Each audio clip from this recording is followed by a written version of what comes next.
Albert, kas sina tead, miks bensukanistritel 3 sanga on?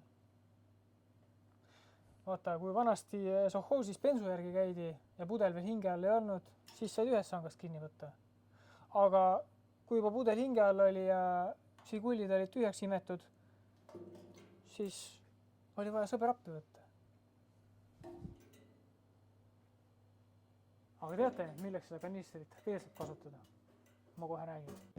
Nii, mulle siis anti ots üle, see pole veel kõik. Meil on siin igasugustes erinevates variantides ka kastmissüsteeme, automaatne kastmissüsteem koos päikesepatareidega ja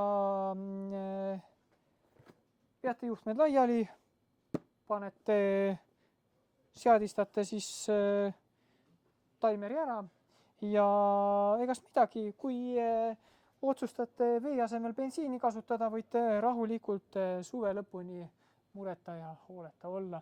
Nii et igal juhul kõik lahendused Samblast ja näeme siin.